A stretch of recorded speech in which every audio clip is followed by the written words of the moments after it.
Hoje vamos iniciar, portanto, a sétima sessão do curso Com a Prata da Casa, com a apresentação do livro do Padre José Frazão Correia, A Fé Vive do Afeto. Penso que vamos ter o privilégio de ter o autor connosco, o que muito agradecemos. Já está. Já está, ótimo. Já está connosco. Pronto. E vamos também ter o privilégio de ter como apresentador o meu querido amigo Juan Ambrósio, com quem trabalhei durante anos na redação da Comúnio. O Juan Ambrósio tem um currículo que vou apresentar tal como ele me deixou.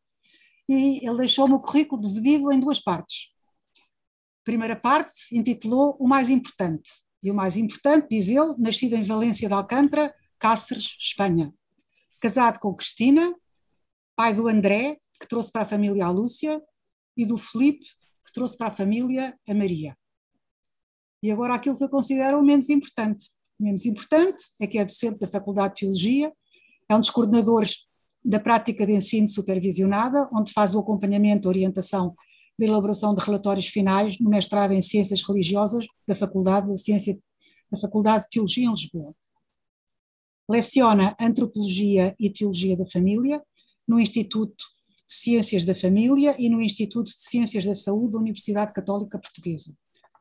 É um dos coordenadores da Comissão Executiva da Rede Cuidar da Casa Comum, é membro da Comissão Nacional de Justiça e Paz, é vice-presidente da direção do Instituto Diocesano de Formação Cristã, no Patriarcado de Lisboa. As suas áreas de interesse e de investigação são a didática e pedagogia da religião, a antropologia e teologia da família e o pensamento social cristão. Muito obrigada, Juan, por esta apresentação que irás fazer e que vamos estar atentíssimos a ela, com certeza.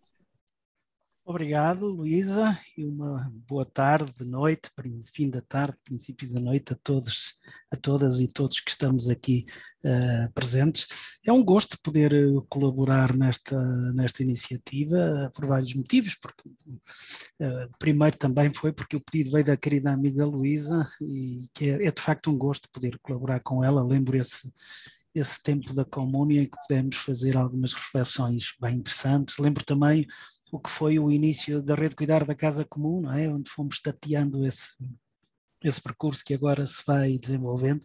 Enfim, a comunidade da Capela do Rato representa também esta experiência de ensaios de caminhos novos e, portanto, é com gosto que partilho aqui e também do amigo António Martins, que é o vosso pastor. Dou um grande abraço ao Zé Frazão, também já vi para aí o quadradinho dele, agora neste momento já perdi, já o perdi entre todos, mas um abraço também para ele, certamente depois teremos a oportunidade de cruzar uma outra palavra, se lhe for possível, como é óbvio, ficar este tempo todo, mas dizer-lhe que foi, de facto, é um gosto poder de novo, porque foi esse o exercício que fiz, revisitar esse texto que já na altura eu costumo marcar os livros, não é?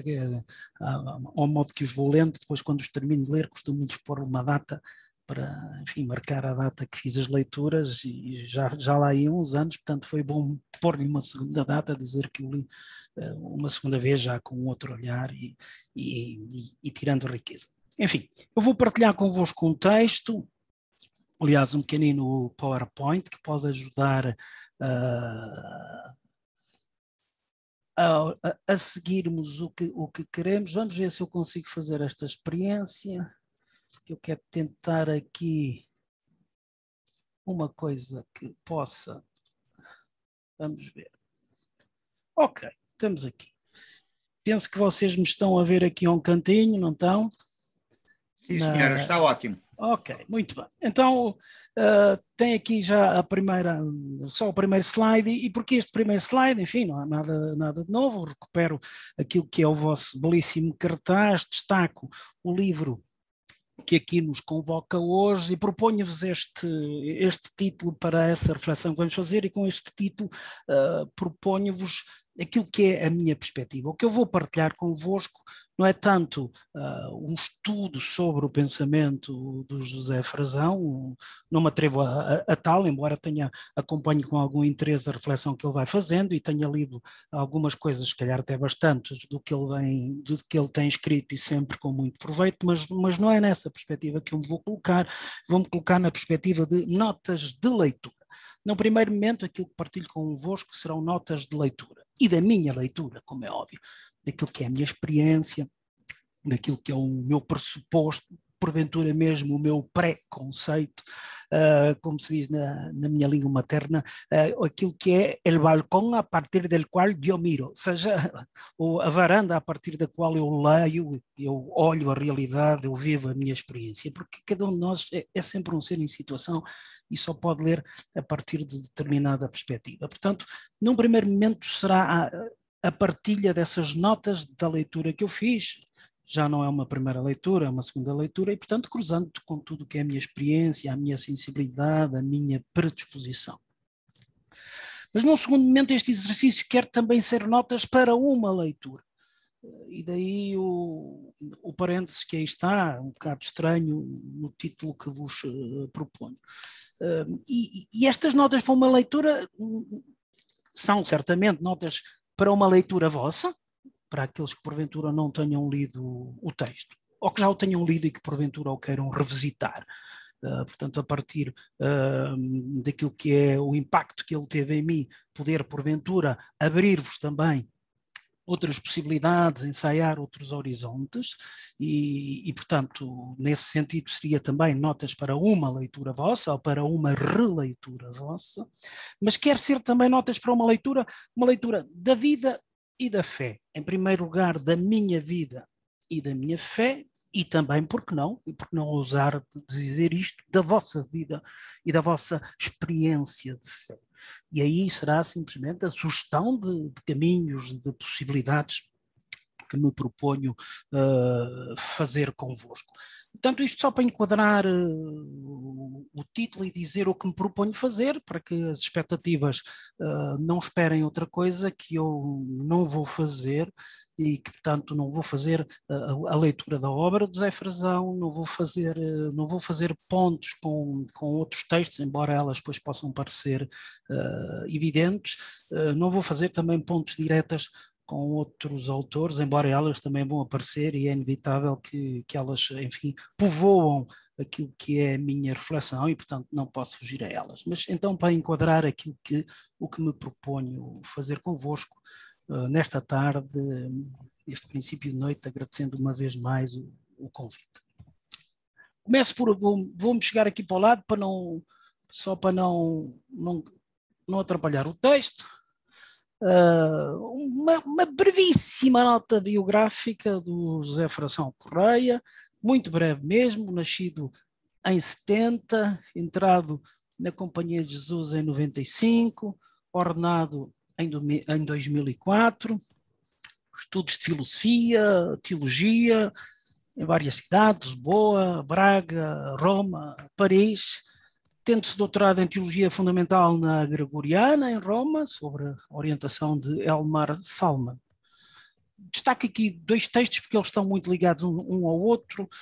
Este que vamos ver hoje, A Fé Vive de Afeto, de 2013, e, entretanto, de 2014. Quem lê este texto da Fé Vive de Afeto perceberá imediatamente o título desse segundo outro texto. Entretanto, tem várias outras obras e uma série de artigos e e-books que eu não vou aqui referenciar, mas estão disponíveis. Colaborou na pastoral universitária, na formação dos jesuítas, desde Braga, lecionou na Faculdade de Teologia da Universidade Católica Portuguesa, foi até há relativamente pouco tempo provincial da província portuguesa da Companhia de Jesus, entre 2014 e 2020, e atualmente penso que estes dados, enfim, eu pedi estes dados a um jesuíta, espero que eles estejam corretos, é superior da Casa de Escritores da Brutéria e diretor da revista Brutéria.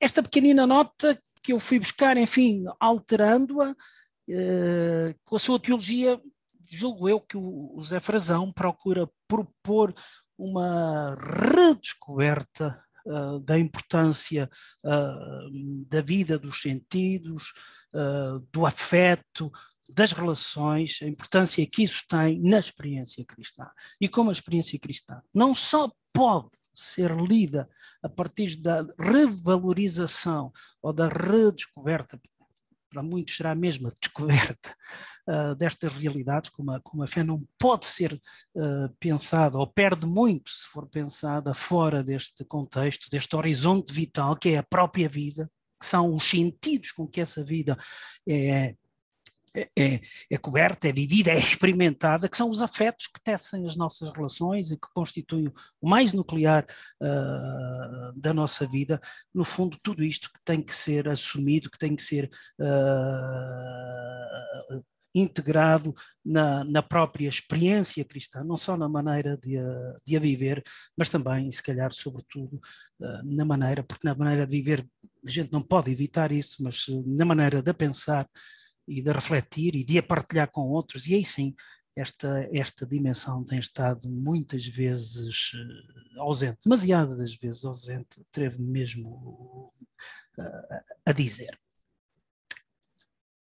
Este texto que vamos ver, do José Frazão, A Fé Vive de Afeto, é um livro, é um texto que é publicado nesta coleção Poéticas do Viver Crente, e numa série que se chama Série Linhas de Rumo. E para mim é interessante que ele tenha sido publicado aqui.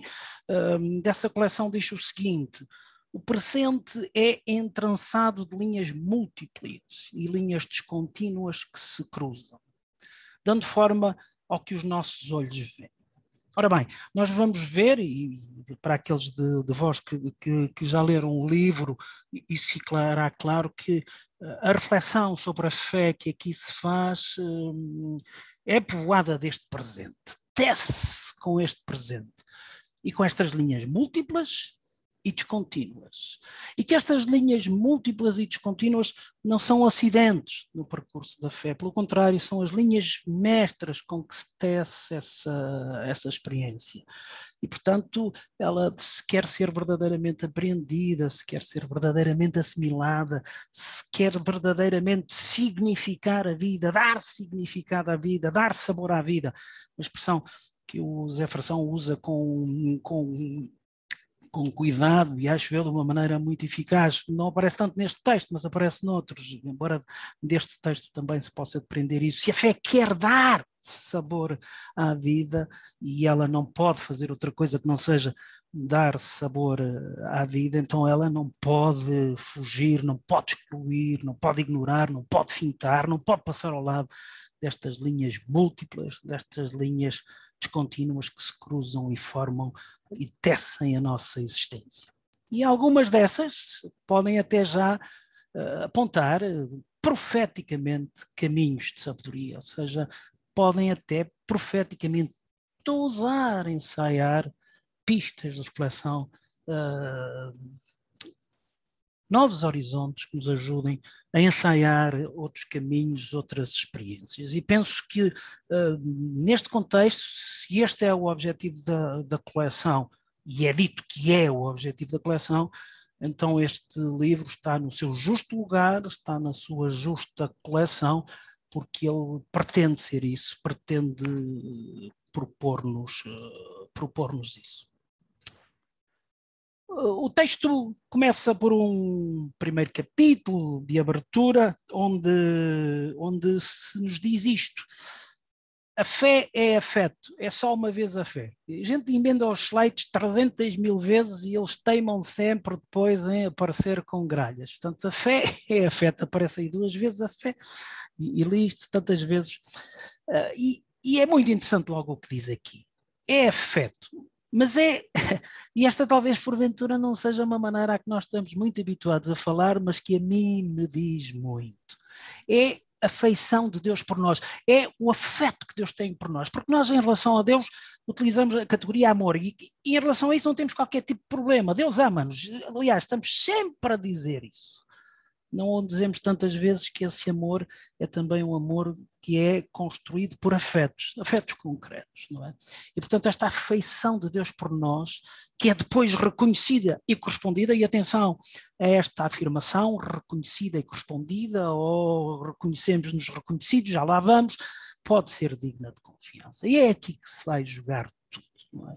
Quando nos sentimos acarinhados, queridos, verdadeiramente sentimos-nos afetados, e por isso a fé é uma realidade que afeta. Mas vejam isto, e eu gostaria de destacar isto porque a mim me parece uma direção à qual nós não estamos nem sempre com muita atenção, porque nós dizemos a fé afeta-nos porque é a nossa relação para com Deus, afeta-nos porque nós nos abrimos a Deus, e é verdade, como é óbvio, isso é verdade, mas aqui é dito outra coisa, aqui é dito que a fé nos afeta porque ao vivê-la eu experimento e reajo e sinto em primeira mão o afeto que Deus me tem, o carinho que Deus me tem, a ternura que Deus me tem, o toque que Deus me tem e que me afeta.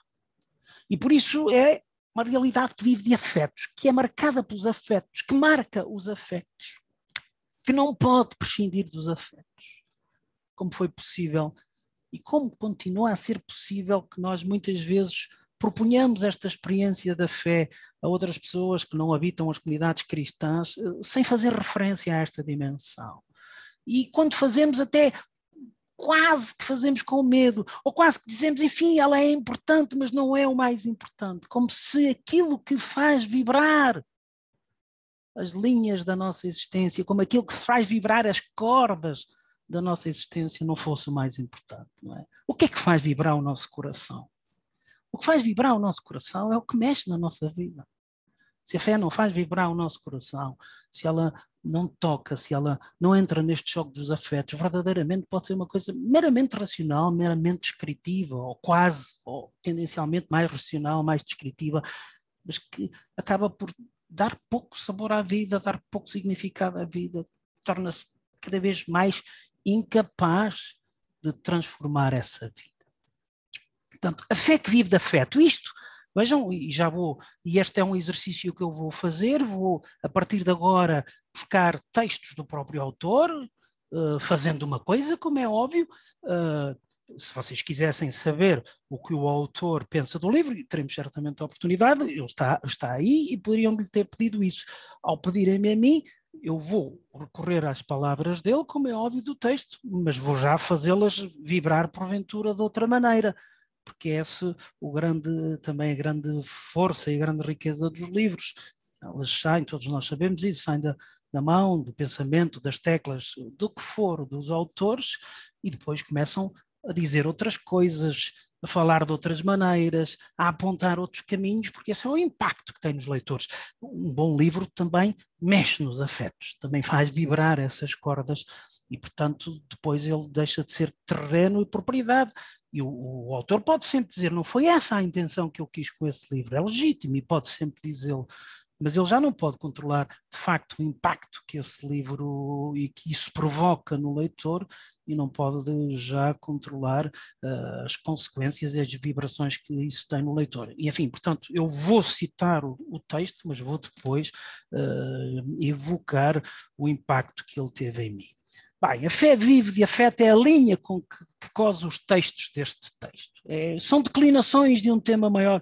E a imagem é bonita, é a imagem de um tema musical, não é? Sabemos como as grandes obras têm aquele tema que percorre a obra toda, que depois umas vezes é mais acelerado, outras vezes é mais lento, piano, alegro, essas coisas todas que nós sabemos, que umas vezes surge mais explícito, que outras vezes surge menos explícito, mas que dá aquele ar de família a toda a composição. A gente ouça a parte que ouvir, sabe que faz parte daquela obra, sabe que faz parte daquela composição, porque ela percorre tudo, dá o ar de família, dá o tom, dá aquela identidade. E isto acontece neste texto, não é?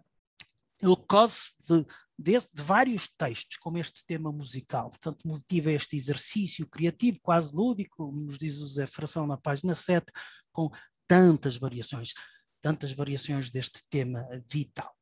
E isso sugere-nos o próprio autor que, como cada uma destas partes, e dá-nos esse aviso, nasceu em ocasiões diferentes, e o texto, no fim, apresenta-nos no índice os diversos momentos de gênese dos diversos capítulos onde eles se inspiraram, não é? São intervenções, são textos que o autor foi tendo em diversos contextos, que depois se reelaboraram para constituir este livro, e na sua reelaboração este livro é um inédito, ainda que na sua origem esses textos não o sejam totalmente, mas depois foram reelaborados, e o autor sugere-nos que eles podem ser ditos em conjunto, mas podem também ser lidos de forma autónoma, já que conservam esta fisionomia de solista intérprete de um tema comum, e esse tema comum, de facto, percorre todos os capítulos. Partilho convosco aquilo que chamei a partitura. A partitura é aquilo que guia, de facto, este texto. Enfim, ele está disponível. Um primeiro capítulo quase a modo de epílogo, que é o motivo que está na origem do texto, e depois ele vai sendo declinado de diversas maneiras: onde estás, a graça e o custo da existência, a liberdade entre a ferida que a afeta e o afeto que a move, a fé que salva a vida nos afetos de Jesus, entre parênteses as páginas que compõem cada um destas partes, como a vida dom frágil é a fé, dar corpo ao estilo de Jesus, a Deus santíssimo exposto, depois um epílogo, reconhecer-se reconhecido na graça do encontro, e finalmente uma bibliografia extensa que mostra como o texto, apesar de ser escrito sem um grande aparato crítico, porque não é esse o objetivo, tem por trás a reflexão de quem conhece os teólogos, de quem acompanha a teologia contemporânea, de quem se preocupa muito em tornar robusta a sua reflexão, indo para além dos textos que se lê, que estão aqui a inspirar, como é óbvio, porque o Zé Fração tem um pensamento próprio e criativo que partilha connosco de uma maneira bela neste texto, que enfim, que eu aconselho vivamente que se leia. E por fim, um índice onde estas coisas aparecem. Ok, isto é o que eu me proponho então fazer convosco. Vou agora interromper a partilha para ensaiar aqui outra maneira de partilhar, para que não apareça tudo de uma maneira. Esperem aí, vou só agora fazer aqui uma outra coisa, que é, tenho que abrir isto, é para poder pôr isto, porque aquele modo de partilha não permite que eu depois vá andando. Ok, acho que agora já vou poder fazer isso.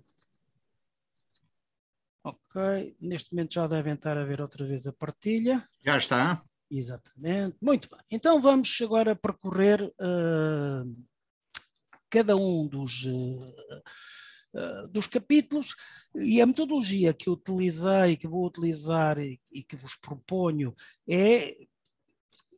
Os capítulos são muito ricos, eu, portanto, não os vou apresentar na sua totalidade. Vou, em quase todos eles, apresentar-vos duas ideias, aquilo que para mim foram as ideias mais impactantes, e partilho-as convosco, e a propósito dessas duas ideias, então, deixarei que elas vibrem os meus afetos, que elas marquem os meus afetos, e partilho convosco o impacto que elas tiveram a esse nível. E primeiro é que, esperem aí, tenho que tirar as vossas carinhas lá para cima, se não consigo... Tenho que pôr as vossas carinhas para cima para não apanhar aqui. Ok, muito bem. E a primeira começo por aqui, que vou buscar à página 11. Mas eis que neste jogo tenso de atração e distanciamento, cito literalmente o autor, uma voz grave se impõe. Interpela de novo pelo nome, trazendo-o de regresso ao próprio lugar. E, portanto, começamos aqui a apresentar a experiência da fé como um jogo de atração e distanciamento. Um jogo que umas vezes nos aproxima, que outros nos faz, enfim, distanciar. Mas que nesse jogo há uma voz grave que se impõe. Alguém nos convoca, alguém nos interpela. E atenção, interpela-nos pelo nome. Não se trata simplesmente, se ela quer ser vivida em toda a sua amplitude, de uma relação longínqua, de uma relação muito formal, mas uma voz que nos interpela pelo nome. E interpela pelo não para fazer o quê? Para nos fazer regressar ao próprio lugar. E nesta relação que é a fé, o que é que me é pedido? E aqui acho muito interessante. É-me pedido que seja eu. Só terei de ser o que sou. Nem mais, nem menos. E essa é uma das grandes experiências da relação da fé. E por isso eu estou convencido que às vezes essa relação é uma relação que provoca o tal distanciamento, porque quando vivida deste modo, face a Deus, eu não posso fingir ser aquilo que não sou. E muitas vezes quando estou face a Ele, não podendo fingir ser aquilo que não sou, isso provoca-me algum desconforto, porque há partes do meu ser com as quais eu não estou totalmente apaziguado, totalmente em paz, não é?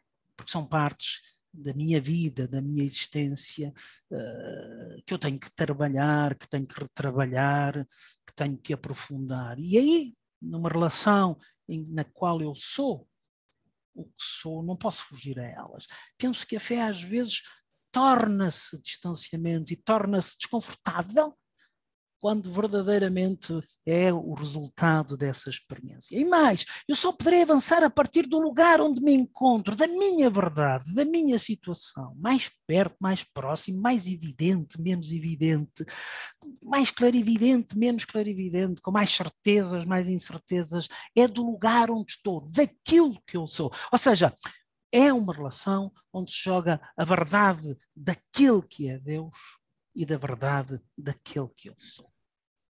E só na verdade ela pode acontecer. Sempre que eu ensaio maneiras de esconder essa verdade a mim mesmo, a Deus não a posso esconder, mas a mim mesmo essa relação da fé, essa relação pessoal sai afetada. E afetada no sentido de é menos verdadeira. Não é? E essa relação não é só a relação de mim com ele, aqui é evocada esta pergunta que é, e onde está o teu irmão? Esta pergunta que é a pergunta genesíaca, eu pelo menos posso lê-la assim, não é? A pergunta que Deus faz a Caim, de onde está o teu irmão Abel? E Caim responde, mas serei porventura eu responsável do meu irmão? E Deus diz-lhe, sim, tu és responsável do teu irmão. Ou seja, entra nesta relação de mim com Deus, e isto é muito importante, penso eu, para nos ajudar a pensar o que é a fé, entre a relação que eu tenho com os outros. Dito de outro modo, e este é o horizonte que para mim se abriu e que me fez aqui pensar, a relação com Deus, a relação pessoal que eu tenho com Deus, diz respeito à minha verdade e à verdade dele. Mas não ignora, não pode ignorar, não prescinde, não pode prescindir da verdade da relação minha com os outros irmãos. E, portanto, isto leva-me a evocar que eu tenho uma relação profunda com Deus, a quem eu amo, a quem eu estimo, enfim, o que quiserem, mas depois essa relação não é verificada, acreditada, assumida como verdadeira na relação com os outros. Esta ideia de que eu amo muito a Deus e amo tanto a Deus que estou cada vez mais distanciado da humanidade e cada vez quero estar mais próximo dele, é uma ideia que a mim me faz muita impressão. Não é possível uma relação com Deus sem o cuidado dos outros, sem o cuidado dos irmãos, sem ter isso presente, não é? E por isso esta relação é convocação, é invocação, é provocação. Não é? E eu não posso fingir ser o que não sou. Quando levo isto a sério, então não posso deixar de corresponder. E mesmo se eu não respondo ou fujo, isso já é uma resposta, não é? A pergunta, a fé, a relação da fé é resposta a esta pergunta: onde estás? Como é que tu estás na tua vida? Onde estás? Em que ponto te situas? Como te relacionas com os outros? Não é? A voz e o toque de Deus têm uma modulação e um impacto afetivo. Movem-nos. Reparem aquilo que eu dizia do irmão, que tinha aqui nesta seta, que agora vai aparecer aqui também nesta responsabilidade ética. Movem-nos.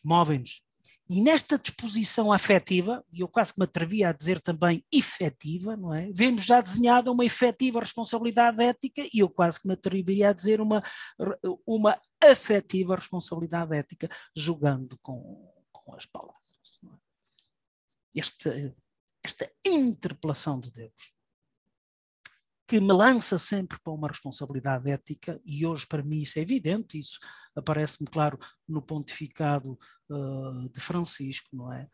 O cuidado do outro, este exercício do cuidado, categoria maior para entender o grande desafio que se levantam hoje, do meu ponto de vista, às comunidades cristãs, aliás, à humanidade enquanto tal. Aqui no quadradinho ao lado do meu está a Luísa e como ela tem refletido sobre as questões da ética, do cuidado, e como isso é algo absolutamente indispensável. Neste último texto de Francisco, a Fratelli Tutti, onde se diz que é aí que se vai jogar a verdade da humanidade. A verdade da humanidade joga-se se eu passo ao largo ao cuido do outro. E não só a verdade da humanidade, mas a verdade de cada um de nós. Não é? Portanto, vejam, claramente neste primeiro texto é-me dito isto.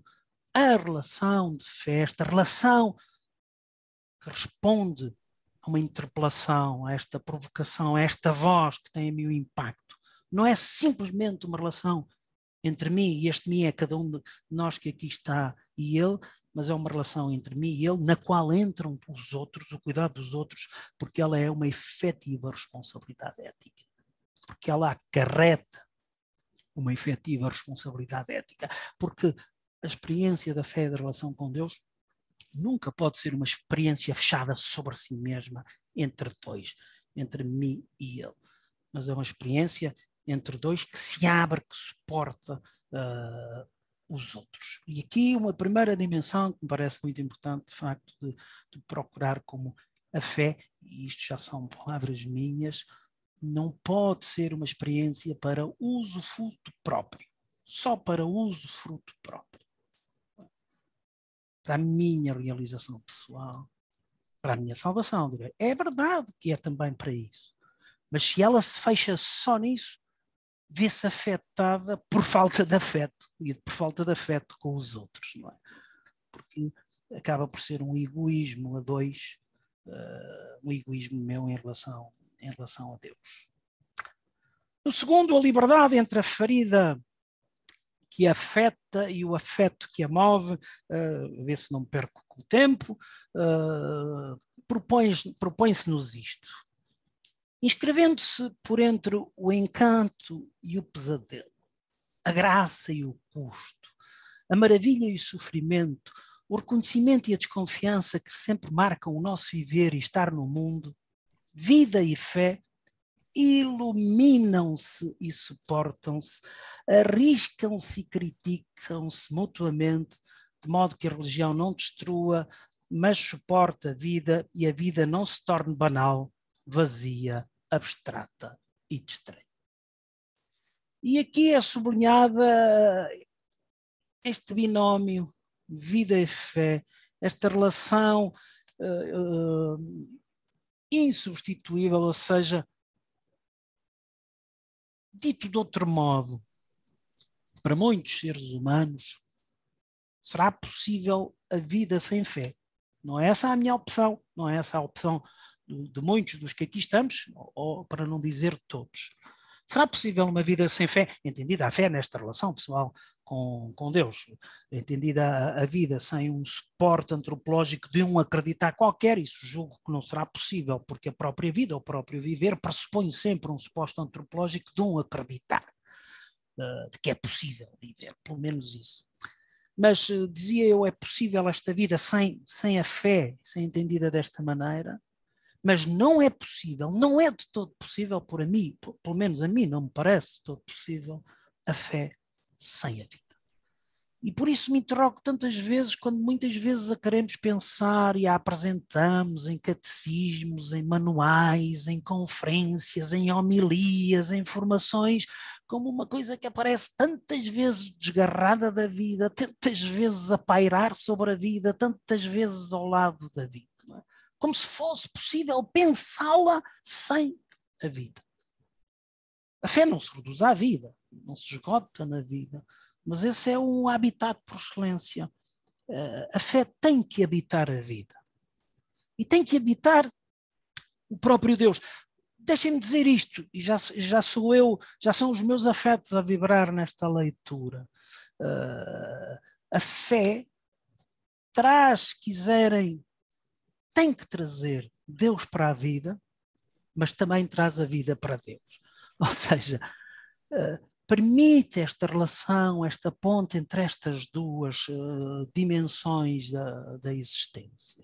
Não é possível pensar-se a fé, não é possível ainda menos vivê-la sem ser neste contexto vital que é a própria vida. E por isso se iluminam, por isso se suportam, por isso se arriscam, por isso se exigem uma ou outra, criticam-se no sentido de a fé pode alargar a vida a novos horizontes. Tantas vezes a alarga, mas a vida pode purificar a fé. Ou seja, trazê-la, pô-la que ela tenha os pés no chão, os pés bem postos no chão da existência e não paire como uma coisa extraterrestre. Exigem-se, e nesse sentido criticam-se uma à outra. A vida pode criticar a fé, pode torná-la, ajudá-la a ser mais madura, mais concreta. E, portanto, esta é uma experiência que me ajuda a entender que a experiência cristã, que a experiência da dimensão religiosa não seja algo banal, algo de abstrato, algo de distraído porque não se foca na própria existência. E isto é pressuposto por esta realidade. Aquele que cria livremente põe diante de si um outro diferente de si, capaz, por isso, de lhe responder livremente.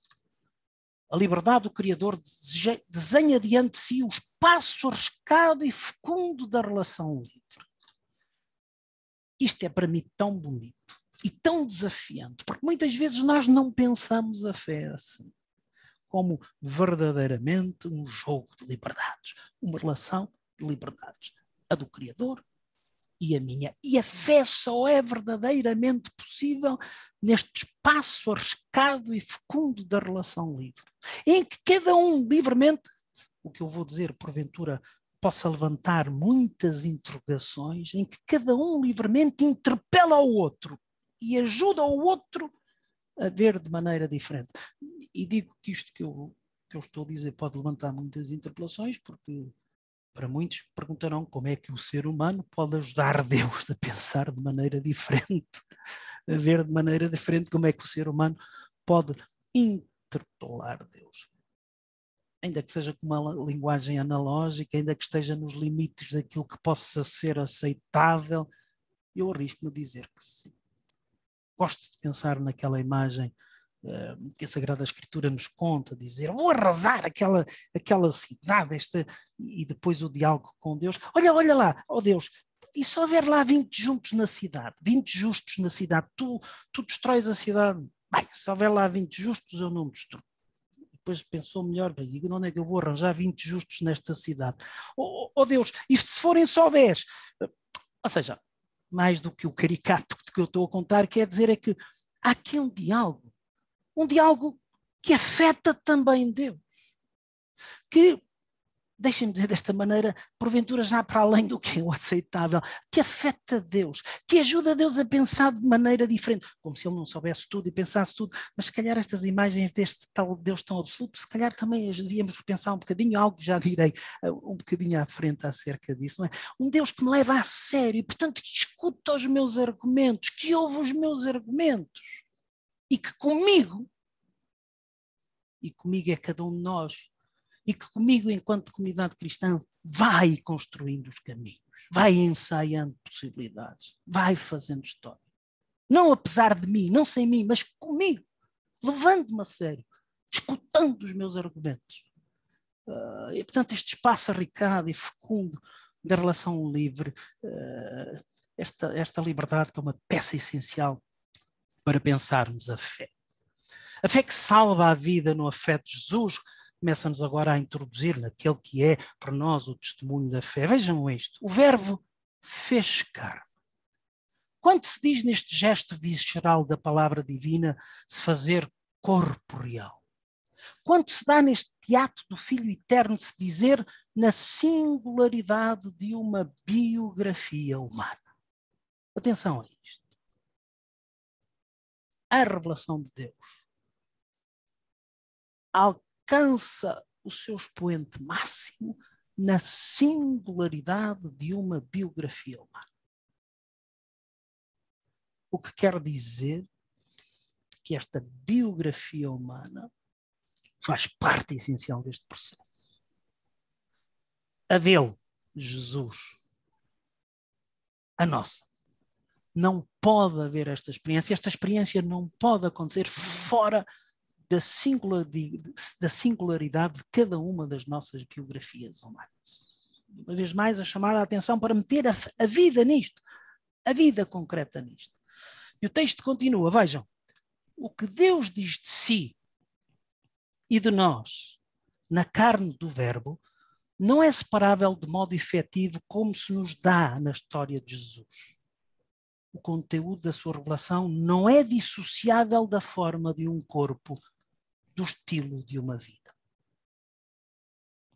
Reparem, enfim, não quero aqui cometer o erro de fazer leituras que não levam em conta o tempo e o enquadramento em que algumas propostas foram feitas, mas em todo o caso não podemos deixar de nos interrogar, como ainda paira em muitas propostas de experiência cristã, um olhar desconfiado para o corpo, um olhar desconfiado para a vida, um olhar desconfiado para o concreto do mundo e do corpo. Pensam muitos, talvez em demasia estes muitos, do mundo e do corpo, dizia eu, não pode vir coisa boa.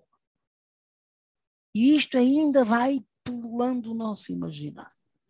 Isto ainda vai marcando o imaginário de muitas comunidades cristãs. Isto ainda é um lastro que pesa na nossa reflexão. E como que temos ainda que fazer quase que um esforço para pensar que talvez não seja assim. Mais de que esta experiência não pode acontecer na ausência do corpo. Esta experiência é corpórea. Aliás, nem podia ser de outra maneira. O mais nuclear da experiência cristã, para mim, é a encarnação, ou seja, é a assunção de uma corporeidade concreta. E, portanto, quer dizer que a verdade do cristianismo se joga aí. E por isso não nos pode deixar de interrogar que muitas vezes essa corporeidade quase que tenha sido expulsa da proposta do cristão. Aquele que é o cristianismo mais puro, e enfim, estou a dizer isto de uma maneira porventura pouco correta, aquele que é o cristianismo mais puro é aquele que foge do mundo e evita o corpo. Aquele que não é marcado pelo mundo e não é muito marcado pelo corpo. Como é possível? Como é possível dizer isto e afirmar isto e partilhar isto se quando a gente olha para o mais nuclear da experiência cristã, o que encontramos é uma experiência corpórea, corporal, de assumir um corpo, de se viver num corpo. E, portanto, a fé tem que se sentir afetada e tem que afetar esta experiência corporal. Tem que ser esta marca de vida. Não é possível dissociar a revelação desta experiência. E aquilo que Deus diz, dilo assim também, a partir de uma vida humana. Tinha um professor meu, de Cristologia, Olegário da Cardedal, um professor de Salamanca, que dizia que o paradoxo do cristianismo é que para chegar a Deus tínhamos que passar pelo humano. Que para chegar a fazer a experiência profunda do mistério de Deus, tínhamos que estar totalmente imersos no humano. Não possamos nunca prescindir desse humano. Bem, tem que avançar, senão perdemos-nos. Ui, mamma mia, o tempo está a correr. Como a vida de um frágil é a fé. Os lugares, os ritmos mais elementares da existência humana com os seus cumes e os seus abismos, a sua graciosidade e o seu custo são os mesmos ritmos e lugares em que se dá e vive a fé em Jesus de Nazaré. A experiência, de que modo é que ele viveu? Ter fé não é só acreditar nele, é assumir a existência com o tom que ele assumiu. É viver à maneira dele. E o texto continua. Seria muito pobre considerar a fé apenas como uma doutrina, a aceitar e a aprender cegamente, ou então como um conjunto rigoroso de ritos a executar impecavelmente, ou como uma moral severa a cumprir escrupulosamente, ou ainda como uma rica tradição religiosa a preservar fielmente. E seria ainda mais pobre se fosse tida como a solução instantânea para todos os problemas, mais ou menos alienada da realidade, mais ou menos ideológica, mais ou menos etérea. Encontro aqui um enorme desafio. E seria ainda mais pobre se fosse tida como uma solução instantânea para todos os problemas. Ou seja, uma fé que não é algo de extraterrestre, que não é um milagre completamente afastado da vida e voltamos aqui à vida, que não é a solução para tudo, que é critério de discernimento, que é possibilidade de existência, mas que não é resposta acabada, que não é resposta escrita à partida, que não é solução já encontrada, que olha para o concreto da vida e que no concreto da vida vai procurando e ensaiando as respostas, que não se pode reduzir a uma doutrina, a uma moral, a ritos, não pode prescindir disso, como é óbvio, porque se traduz nisso, mas não é isso principalmente. É esta experiência vital que faz vibrar a minha existência. Há relativamente pouco tempo, permitam-me este parêntese, mas sem dizer o lugar onde isto aconteceu, mas porque essa experiência foi impactante, muito impactante para mim e por isso eu partilho. Há relativamente pouco tempo fui convidado para orientar uma mesa onde várias pessoas iam dar testemunho disto mesmo, da fé na vida e de como a fé podia fecundar essa vida e como ela devia ser vivida nessa vida, e em várias circunstâncias, na família, no trabalho, em ambientes de lazer, não é? Como é que a fé, em cada uma dessas situações, poderia, de facto, desempenhar um papel. E as pessoas foram intervindo e foram fazendo sempre a reflexão, chamando sempre a atenção para a dificuldade que a vida levanta, para a dificuldade que o trabalho levanta, para a dificuldade que a família levanta, que o lazer levanta, ou seja, sempre identificando as dificuldades que cada situação concreta levanta à fé. Portanto, as dificuldades que cada situação concreta levanta à fé e à experiência da fé. Atenção, que os testemunhos que ali pude ver e ouvir testemunhos riquíssimos de gente madura e de gente que testemunhava uma riquíssima experiência de fé. Não é isso que está em causa. Mas eu depois, à maneira de provocação, quando fui provocar a ronda final para as pessoas falarem, notei uma nota e destaquei uma nota que nestas intervenções todas se foi tornando evidente, quer dizer, as pessoas foram destacando as dificuldades que cada uma das situações levantava à fé. E eu desafio-os a pensar nisto. Isto, a fé é muito interessante. O problema da fé é a vida, porque a vida atrapalha a fé. Se não fosse o emprego, se não fosse a família, se não fosse a situação dos tempos, se não fosse a vida concreta, a fé era muito mais fácil de se viver. Ora, quando a gente cai na conta disto, de que a vida atrapalha a fé, ou que a vida pode ser algo que atrapalha a fé, se a gente cai na conta disto, ou quando cai na conta disto, qualquer coisa não faz sentido. Porque a vida não é para atrapalhar a fé, é o sítio onde ela pode acontecer. A fé está ali para potenciar a vida, fecundar a vida, para que ela possa vibrar. E, portanto, a fé vive da vida e alimenta a vida.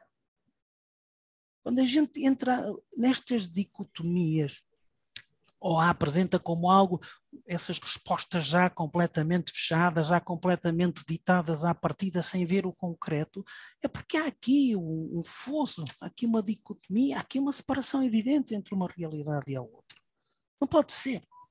A fé não é aquela certeza que nos faz, eu já sei as respostas todas, eu acredito nisto, isto vai acontecer. Não, é trabalhosa. É trabalhosa. Abre-me outras possibilidades.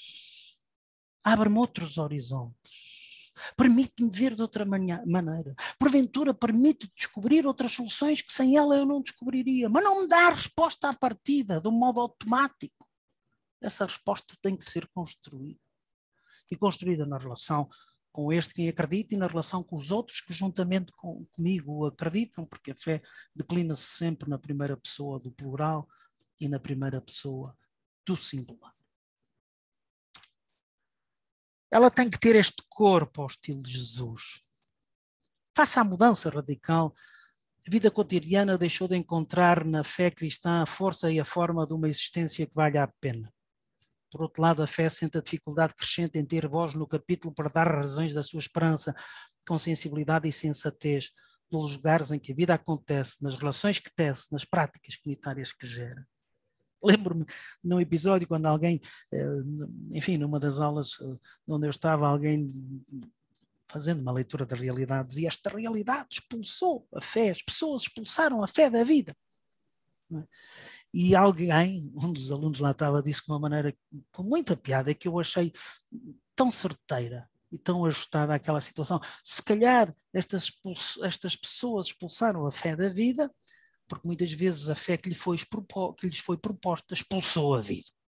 E, portanto, aquilo que eu dizia há pedaço de outra maneira, não é? Ou seja, a fé que, em vez de se tecer e construir com os fios com que se vive a vida, foi remetendo essas coisas para fora. E, portanto, como ela expulsou o concreto da vida, olhando com desconfiança para o concreto da vida, a vida acabou também por lhe pregar um chute. E cria-se aqui este vazio, esta não relação, não é? Esta dificuldade em que a fé hoje possa, enfim, possa dar sentido. Porque a resposta, e isto que aqui vem, que eu fui buscar na página 85, parece-me tão acertado.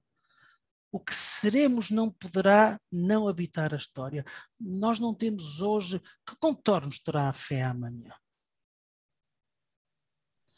Facilmente dizemos, não podem ser outros contornos que não foram os que sempre ela teve. Esta resposta não satisfaz. É óbvio que tem que ter aqueles contornos que a identificam com a fé de sempre em Jesus Cristo. Mas esta fé de sempre em Jesus Cristo é uma fé sempre diferente. Porque a fé em Jesus Cristo não pode não habitar a história. E não pode não habitar a história que hoje vivemos, a história de hoje, a que hoje vivemos.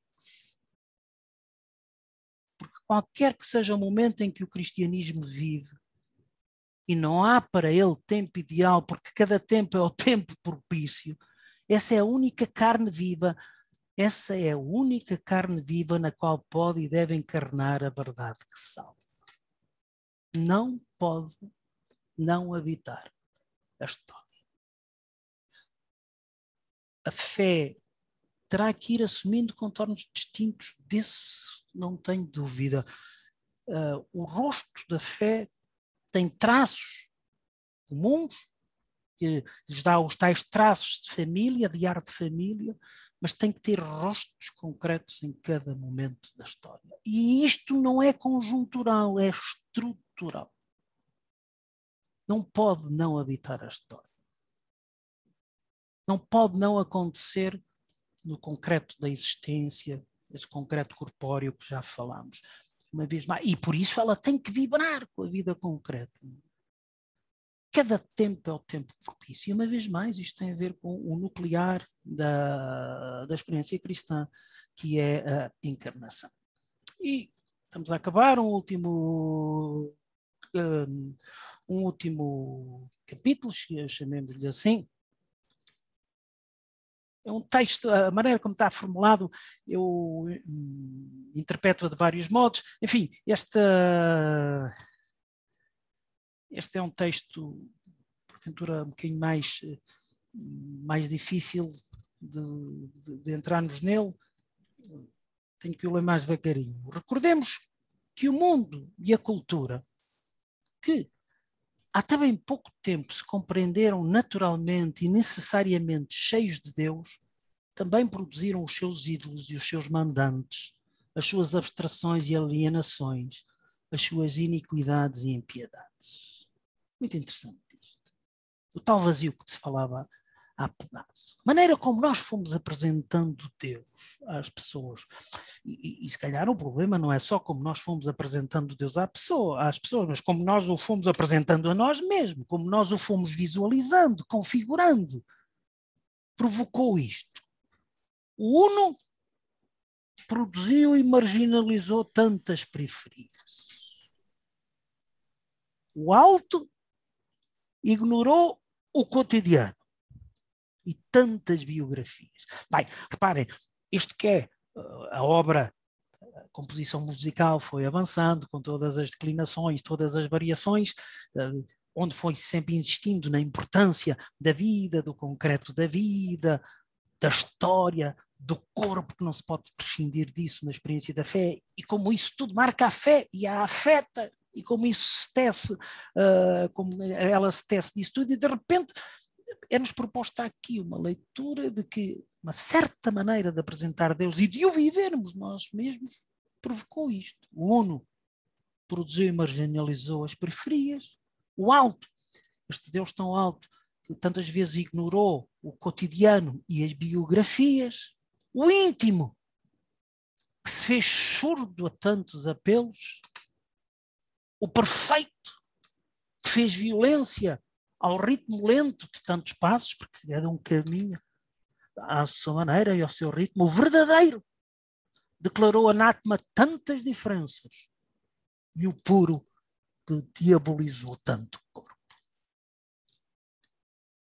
Isto é também o resultado de uma certa maneira das comunidades cristãs viverem a experiência e a testemunhar.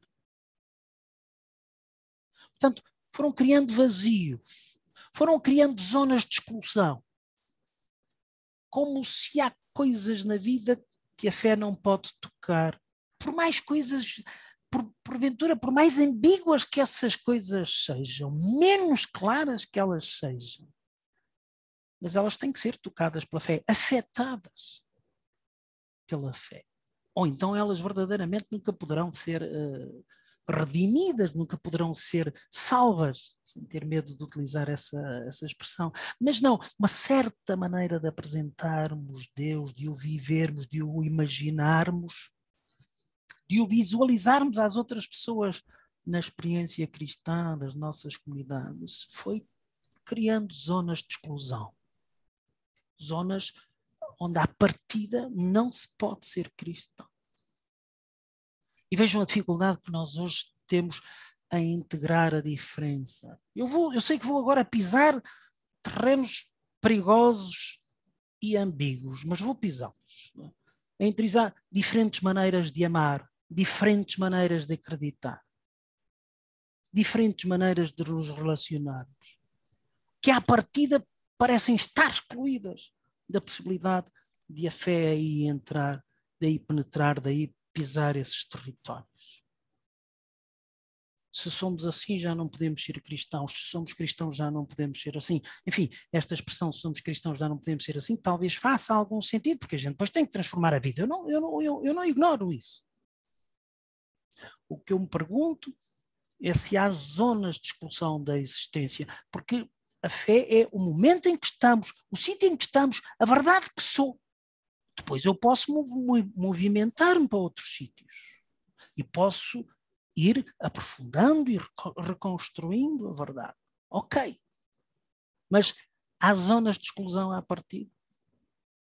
Há zonas que ela não pode habitar, que ela não pode tocar, que ela não pode afetar.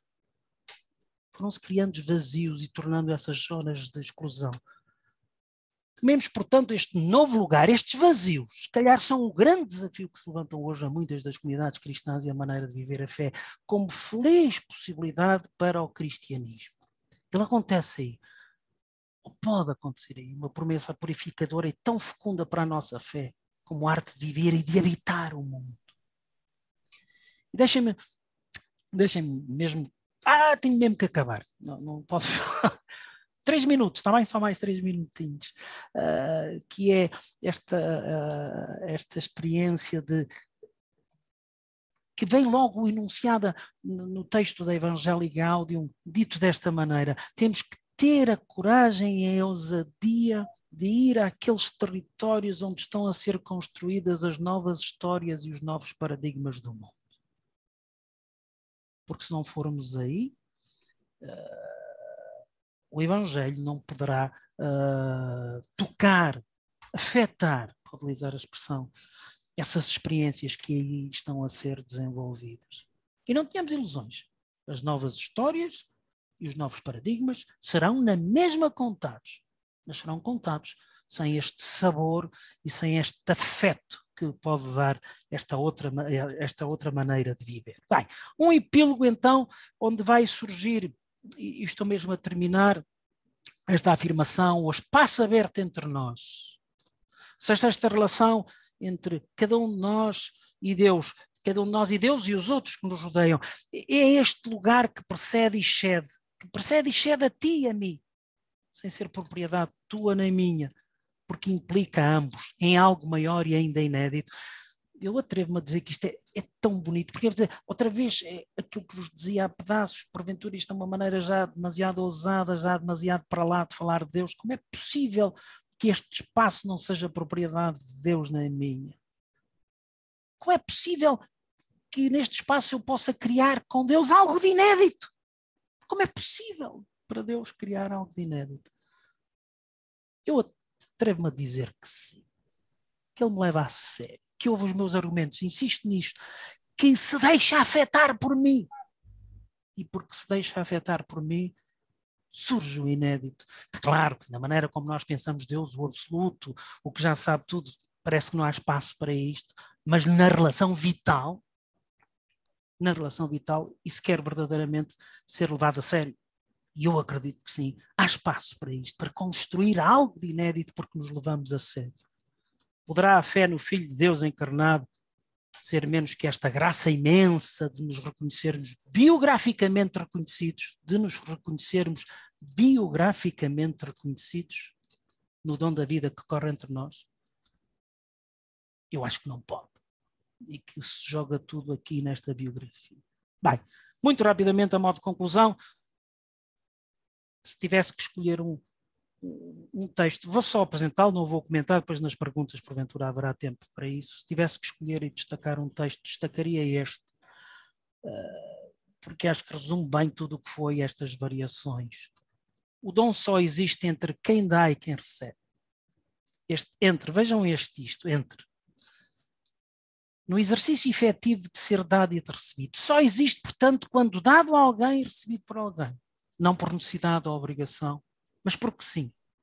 Não é exigível, não é obrigatório, não é que fique bem, não é necessário, é mais do que necessário, é gratuito. Além disso, para ser verdadeiramente dom tem de ser bom, dado, vive do bem do destinatário. Às vezes as propostas de fé que nós fazemos, que em vez de parecer que dar o bem, tal, parece primeiro amarfanham a pessoa.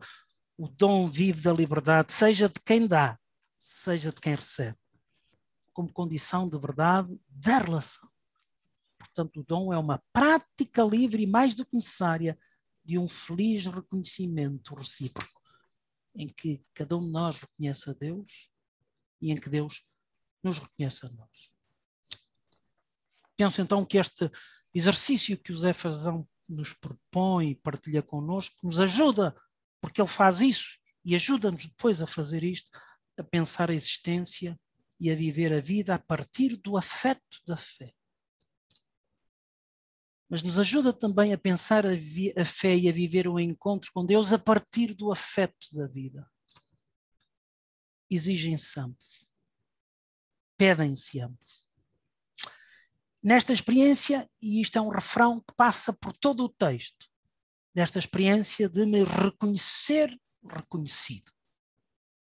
de descobrir-me a mim mesmo como reconhecido, como amado, como querido, como desejado por Deus. E nesta experiência de ser entretanto, ou seja, de que a fé é uma experiência de entre, não é só minha, não é só de Deus, é entre nós, não é, ele não é só o dono disto, também me pertence, eu não sou só o dono disto, também lhe pertence, e entre os dois criamos algo de inédito, novas possibilidades, que é também entre nós, entretanto, entre tantas coisas. Muito obrigado pela vossa atenção, pelo silêncio com que ouviram, sem interrupção. Espero que tenha sido um silêncio atento e interessado e que eu possa ter provocado a leitura deste texto que bem vale a pena. Muito obrigada, Juan, por esta tua apresentação tão esclarecedora e tão criativa também. Eu, obviamente, tinha lido o livro, mas depois das janelas que abriste, eu vou relê-lo outra vez, atendendo a todos estes tópicos que nos deixaste. Eu acho que está cá o Padre José Frazão. O Padre José Frazão está e tem o microfone aberto. Pronto, e então acho que também devíamos, se calhar antes das perguntas ou com as perguntas, mas beneficiar da sua presença e claro. da palavra também. E peço-lhe já desculpa do meu atrevimento. Dar-lhe a palavra para que ele também seja ouvido relativamente à sua própria obra, não é? Muito bem, então muito obrigado, boa noite. Às 8h30 tenho mesmo que sair, enfim, por um compromisso comunitário, mas portanto podem continuar a conversa se o tema alimentar. Enfim, eu gostava sinto muito honrado por terem querido abrir este livrinho e pronto, lê-lo, pensar sobre ele, e muito agradecido ao Juan Ambrósio por ter lido com tanta atenção e por ter exposto traços muito, as linhas com que o livro se cose, e por isso já tem quase 10 anos, o tempo passa de facto, e também gostei de o ouvir e de, não por autocomprazimento, mas por distanciando-me dele, por me parecer que estas linhas continuam a fazer sentido para o nosso pensar crente hoje, individualmente, mas também comunitariamente. Obviamente também me sinto assim um bocadinho envergonhado, enfim, o livro é feito para ser lido à partida, mas pronto, quando vemos outros ler alguma coisa nossa, parece que é uma espécie de pudor, e por isso também estava a sentir quase um bocadinho de vergonha do que estava de ver estas páginas abertas por tantos leitores. O assunto acho que continua a ser muito vital, será sempre vital, porque a fé e a vida, bom, é isso, a vida é o que somos, e a fé é um traço, é uma linha sem a qual a vida não se cose. Claro, pode ter uma expressão religiosa ou não, mas a fé não é menos do que a confiança elementar da vida, não é? O problema, creio, o nosso problema, muitas vezes como crentes individualmente, mas também comunitários, é que nós não conseguimos, ou não sabemos, ou nós próprios estamos aquém desta consciência de que a fé em Jesus Cristo não é menos do que uma modelação, uma nomeação da confiança elementar da vida. Enfim, poderíamos continuar a conversa, mas por que vir ao afeto? No livro evoco precisamente o dado, penso que muito luminoso do nascimento. Curiosamente, a filosofia do século XX escreveu muito sobre a morte. E está bem, somos seres para a morte. Mas talvez tenha escrito menos sobre o nascimento. Porque é verdade que somos seres para a morte, mas porque nascemos. E o facto de nascer não é um dado humano menos luminoso, me parece, do que a morte.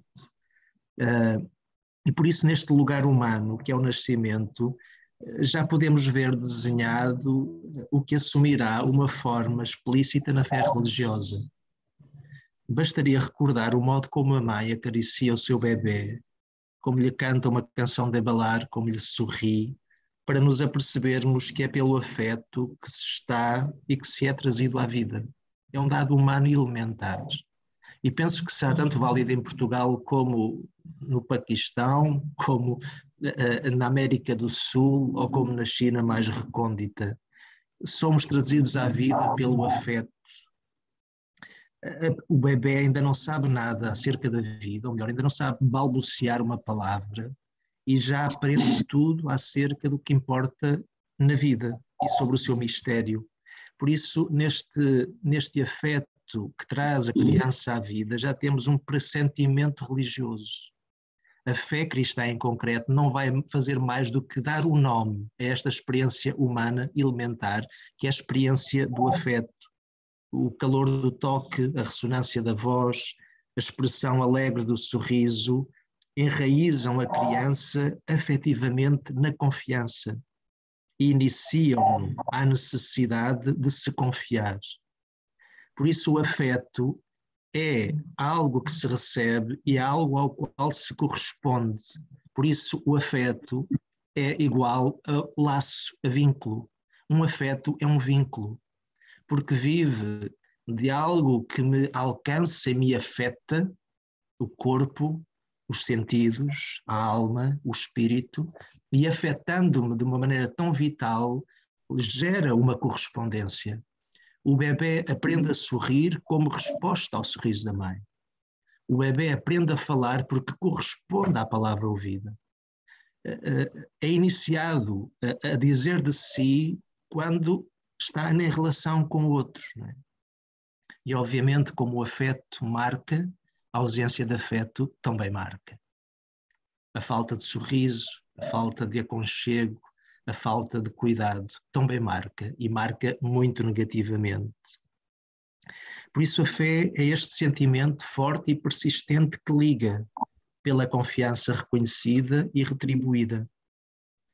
Ora, a fé no Deus de Jesus de Nazaré parece que não se compreende sem este humus vital que nos acomuna a todos.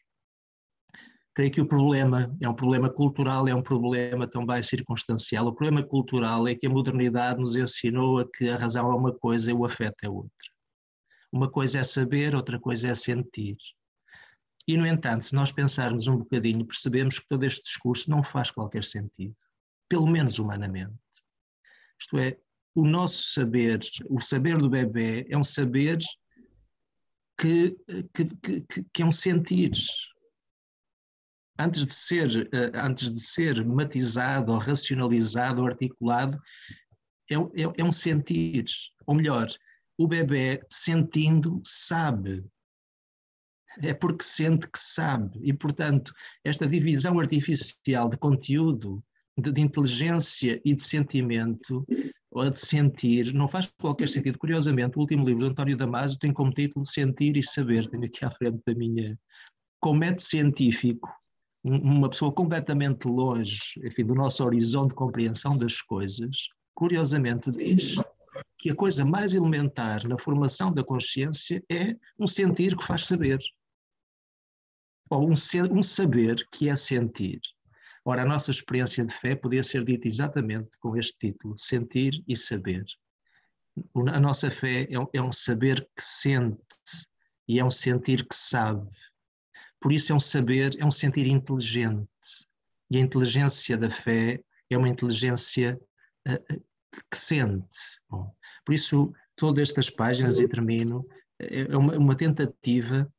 Às vezes dizem que as coisas são difíceis, ou que não é nada claro, ou não é nada claro, não dizem isso, dizem que é difícil, talvez, mas também para ir ao McDonald's pode-se ir de vez em quando. Às vezes precisamos de uma posta mirandesa que ajude um bocadinho a saborear a carne, obviamente agora também, enfim, não é a coisa que está mais na moda, precisamos de outros alimentos.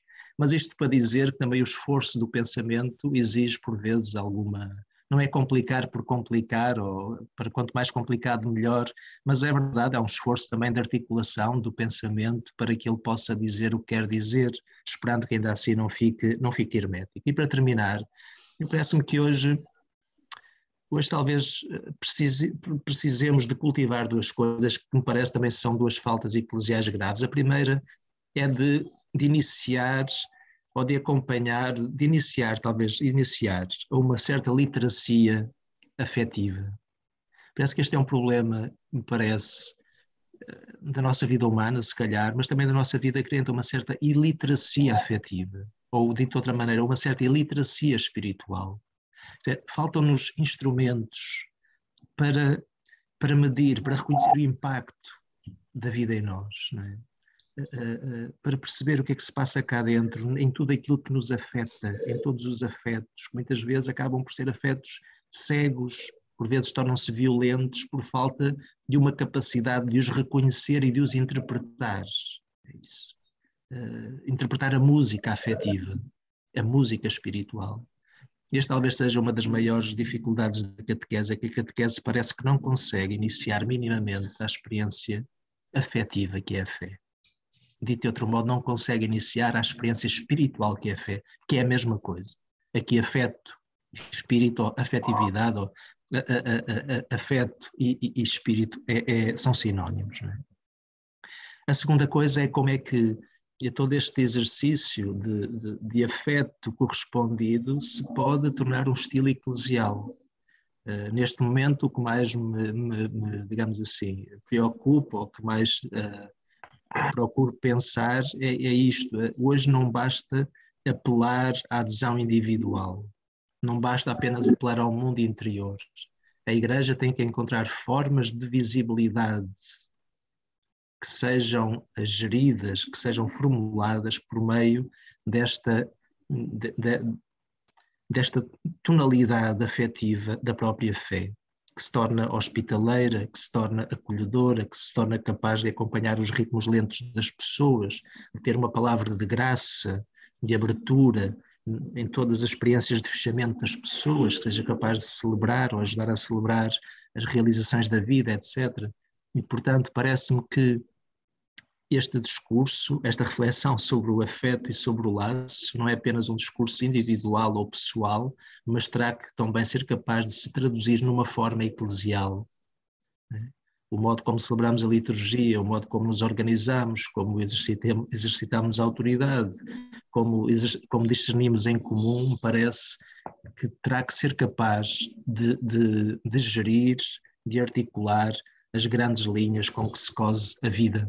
Também esta de um afeto inteligente e de uma inteligência afetiva. Mas pronto, não quero estar a reescrever o livro, apenas uma nota também de algumas coisas que me tocam nesta matéria, mas sobretudo para agradecer a todos a iniciativa da Capela do Rato, a Luísa Ferreira e todos os outros, e também ao Juan Ambrósio, que leu o livro com tanta generosidade e atenção. Muito obrigado. Ora bem, Luísa, desculpa, tendo os dois presentes, o Padre Zé Frazão e o Juan, a Rita tem estado ali atenta ao bate-papo, há várias questões, e se calhar eu ia aproveitar, até porque o Padre Zé Frazão tem de sair às 8h30. Eu queria levantar uma questão ao Padre Zé Frazão. Ok. Quase a concluir o seu livro, o Padre Zé Frazão, na página 94, alerta-nos para a necessidade de aceitarmos um cristianismo que não receie perder o seu lugar. Eu fiquei intrigada com esta expressão e pergunto quais serão os campos em que é necessário ou desejável perder esse lugar. E em função de quem ou de quê é que devemos perder esse lugar? Teríamos aqui pano para mangos. Acho que nós já o perdemos, só que não aceitamos. E o lugar que nós perdemos foi estar no centro de tudo, desde o espaço público até das consciências. A modernidade tirou-nos este lugar e nós ainda não aprendemos, ainda não aceitamos isso. Zé, e ainda bem que nos tirou, ainda bem que nos tirou. Sim, exatamente. Só que nós ainda não aceitamos isso e ainda não somos capazes de desenhar o nosso lugar. Da minha leitura, o Papa Francisco já tem isto aceito com toda a naturalidade. Isto é, para ele é claro que a Igreja já não está no centro. A Igreja está na periferia, nas múltiplas periferias. Se é verdade que no passado a Igreja disse quem está no centro e quem está fora, hoje é a Igreja que tem que pedir permissão também para dizer alguma palavra. Digamos assim, hoje não é só a Igreja que tem que ser hospitaleira em relação ao mundo. A Igreja pede hospitalidade ao mundo para si própria. E, portanto, só que, compreensivelmente, nós somos mandões, somos sabichões há 1700 anos, e, portanto, sabemos tudo há 1700 anos, estamos no centro há 1700 anos, não é num dia para o outro que nós aprendemos a estar na periferia, a partir da pobreza, a partir da minoridade, a partir da exclusão. Só que essa Igreja, nós não sabemos como é que vai ser. Por isso é que o Papa diz que temos que procurar em conjunto, conversar uns com os outros para perceber como é que a Igreja se vai situar. Como ele diz, já num tempo que muda, porque todos os tempos mudam, mas numa mudança do tempo, é uma mudança epocal. E eu creio que aceitar este dado é relevantíssimo hoje. Não estamos apenas a mudar de tempo, porque todos os tempos mudam, mas é uma era nova, também para a Igreja. E, portanto, perder o lugar é perder o lugar do centro, onde já não estamos. Enfim, não é preciso ser muito inteligente para perceber isso, basta circular pela cidade de Lisboa, percebemos que bom, somos um entre tantos. Agora, como é que nós nos compreendemos serenamente e convictamente a partir da periferia? Isso é uma passagem muito radical, né? Porque gerará um outro estilo eclesial, uma outra forma de presença, um outro estilo de palavra, outras realizações, outra autoridade, etc. Zé, deixa-me pegar no o que acabas de dizer, porque acho que essa é a grande proposta que é feita e que nós, porventura, ainda não apanhamos totalmente, que é, nós estamos habituados a pensar as periferias, essa categoria que entrou, a partir de um centro. E eu acho que o que está a ser proposto neste momento é que nós pensemos o centro a partir das periferias, ou seja, que a Igreja se pensa a si mesma, se organize, se reconfigure a partir dessas periferias e que não as pense a partir de si, que é o que nós temos feito muitas vezes. Esta mudança de chip, penso eu que ainda não foi totalmente apanhada. Desculpa ter-te interrompido, mas ia claramente na linha do que estavas a dizer. Não, é isso. Agora, dizer isto é arriscado, porque nós não sabemos. Não sabemos, e a minoridade, a exclusão, a não consideração é uma experiência humana espiritual muito dolorosa, é muito difícil, não é? E, portanto, habitar conscientemente, livremente, eu diria, com o Papa Francisco, na alegria, o lugar da minoridade, da exclusão, é um exercício exigente, mas mais uma vez, para pegar na parte final, é entre nós, entre tantas palavras diferentes, entre tantas diferenças, algumas difíceis de compreender e de aceitar, mas na pluralidade, no mundo cada vez mais plural, é entre nós que o Espírito Santo dirá algo que resulta das palavras trocadas, digamos assim. Curiosamente, o entre é o lugar de fecundidade do próprio Deus, ao qual nós chamamos Espírito. Portanto, o Espírito é o entre do Pai e do Filho. E, portanto, será neste entre, que é um espaço aberto a percorrer pela palavra de uns e de outros, pela escuta de uns e de outros, que haveremos de encontrar, ou de ir encontrando esta forma eclesial, este modo de habitar um lugar que já não se determina pelo centro, mas que se determina por múltiplas pertenças, múltiplas linguagens, múltiplas palavras. E, portanto, como diria, enfim, penso que, interpretando o que Juan Ambrosio aqui dizia, curiosamente aquilo que nos parecia ser uma perda, uma agressividade, tornou-se um lugar de bênção. Na realidade, seremos mais evangélicos se habitarmos e edificarmos a Igreja a partir, não do centro, mas talvez do extremo, do lugar de minoridade, etc.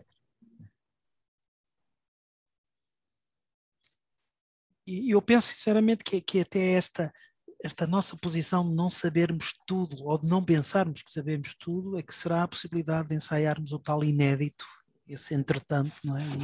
E essas possibilidades novas que muitas vezes não vemos porque à partida já sabemos tudo. E é preciso essa experiência de não ser o centro para poder ensaiar essa novidade que nos é pedida neste momento. A tradição eclesial opõe o Espírito Salvador à carne pecadora, o Deus omnipotente a quem devemos obediência e não diálogo. Assim fomos educados, infelizmente. Como comenta isto? Eu não me atreveria a dizer que é a tradição eclesial, eu diria uma certa leitura da tradição eclesial ou uma maneira de apresentar a tradição eclesial, e essa sim, que muitas vezes porventura se torna dominante ou quer assim apresentar-se, fez esse exercício. E é verdade, e esse é um exercício dramático, esta separação. Não é possível essa separação. Experimentem separar isso da existência de cada um de nós aqui e qual seria o resultado? O fim. Não é possível. A vida não é possível com essa separação. E se a vida não é possível com essa separação, porque a vida é exatamente o contrário a essa separação, a fé não é possível com essa separação. E quando nós a tentamos, e quando nós ensaiamos, e quando nós porventura a propusemos assim, ela foi correndo o risco de se tornar uma coisa abstrata, cada vez mais irrelevante, cada vez mais do símbolo, do âmbito do dizer e do proclamar, mas não capaz de marcar a vida. Há uma expressão que o Zé costuma utilizar, não aparece neste texto, mas aparece noutros que eu li, que é a fé tem que saber ao que dá sabor à vida.